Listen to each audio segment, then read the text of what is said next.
তোমরা যারা এসএসসি 2026 পরীক্ষার্থীরা রয়েছে তোমাদের পরীক্ষার নতুন নোটিশ প্রকাশ করেছে শিক্ষা বোর্ড থেকে কিন্তু নতুন নোটিশ প্রকাশ হয়েছে। আবার বেশ কিছু নতুন বিষয় তারা জানিয়ে দিয়েছে শিক্ষার্থীরা। দেখো তোমাদের এসএসসি পরীক্ষা 2026 নতুন নোটিশে তারা জানিয়েছে যে তোমাদের এসএসসি 2026 যে পরীক্ষার খাতা অর্থাৎ উত্তরপত্র তোমরা যেটা পরীক্ষা দেবে সেই খাতাটা যদি শিক্ষকরা নিতে দেরি করে তাহলে শিক্ষকদেরকে শাস্তি দেবে শিক্ষা বোর্ড। এটা শিক্ষা বোর্ডের নোটিশে জানানো হয়েছে।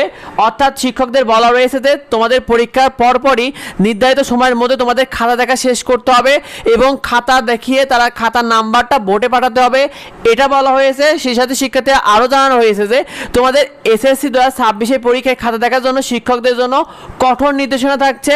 সেখানে শিক্ষকরা কাউকে অতিরিক্ত নাম্বারও দিতে হবে না। আবার ইচ্ছাকৃতভাবে কোনো শিক্ষক যদি কম নাম্বারও দেয় তাকে কিন্তু শাস্তি দেওয়া হবে। অর্থাৎ কাউকে অতিরিক্ত নাম্বার দিলেও শাস্তি দেওয়া হবে, আবার কাউকে ইচ্ছাকৃতভাবে যদি তারা কম নাম্বার দেয় সেক্ষেত্রেও শাস্তি দেওয়া হবে শিক্ষার্থীরা, এটা জানানো হয়েছে।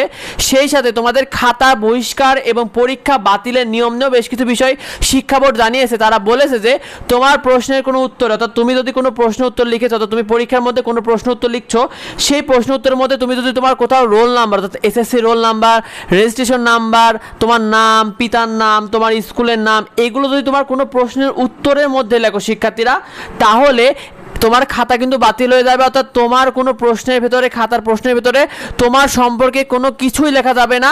যদি তুমি লেখো তাহলে কিন্তু খাতা বাতিল হবে। সেই সাথে শিক্ষার্থীরা আরও জানানো হয়েছে, তোমাদেরকে বলে দিই, কোনো অপ্রাসঙ্গিক কোনো আপত্তিকর কোনো বিষয় যদি লেখো যে আমাকে পাস করিয়ে দিন, মোবাইল নাম্বারটা লিখে আসো, উল্টাপাল্টা কিছু যদি লিখে আসো সেক্ষেত্রে কিন্তু খাতা বাতিল বলে গণ্য হবে। অর্থাৎ প্রশ্নে লেখার বাইরে যদি অন্য অপ্রাসঙ্গিক বা আপত্তিকর কিছু লিখলে তোমাদের খাতা কিন্তু বাতিল করা হবে।